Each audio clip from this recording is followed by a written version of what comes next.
Amid the Storm, a reflection for the 19th Sunday in Ordinary Time. In this Sunday's first reading from 1 Kings 19, we find the prophet Elijah hiding out, sheltering in a cave. To understand why, we must put this scrap of the story in a larger context. Before this episode, Elijah challenges and defeats the prophets of Baal in spectacular fashion, calling down fire and then rain from heaven. He incites the witnesses against the pretenders, and the people seize all 450, dragging them down to the brook of Kishon. There Elijah dispatches them one by one, slitting their throats. The lectionary's omission of this graphic account comes as no surprise. King Ahab, undoubtedly impressed by this display, races the storm home and gives a full account to his wife, Jezebel.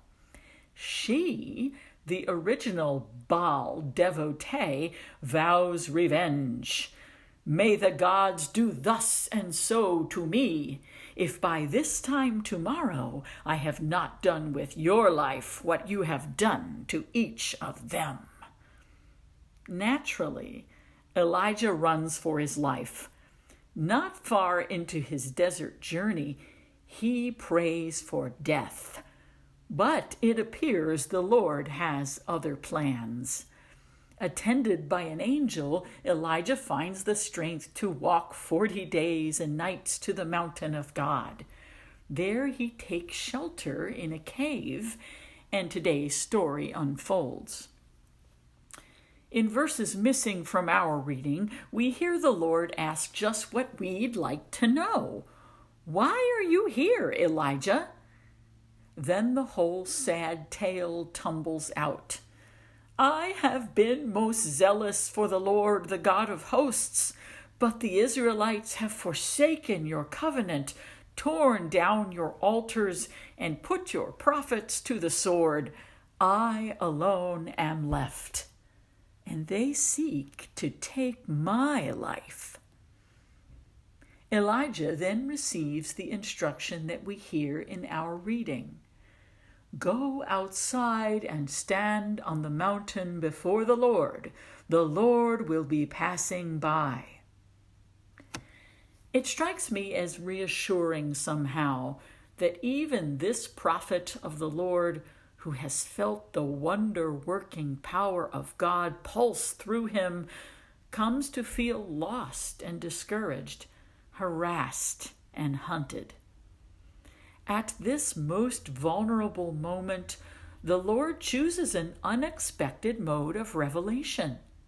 Not rushing wind, earthquake, or fire, but a tiny whisper. Psalm 85 offers a word of hope to all who, like Elijah, feel exhausted by frustration and anxiety, fear and grief. The plea, "Let us see your kindness," repeats between verses citing God's promises of peace, salvation, kindness, justice, truth, and abundant harvest. It strikes me as profoundly relevant to our time. Do we dare pray it, claim it, believe it, when all seems so sad and confused? Today's gospel portrays Jesus as the calming voice amid the storm. As Catholic Christians, we know him to be the embodiment of God's promise of salvation, articulated so beautifully in Psalm 85. Do we dare listen to his voice in the Gospels and deep in our hearts? It might mean climbing out of the boat, emerging from our own certainty and security, and truly following him. Who knows what might happen to us and to our world? God knows. A well-known Quaker hymn comes to mind. No storm can shake my inmost calm while to that rock I'm clinging. Since love is Lord of heaven and earth, how can I keep from singing? Amen.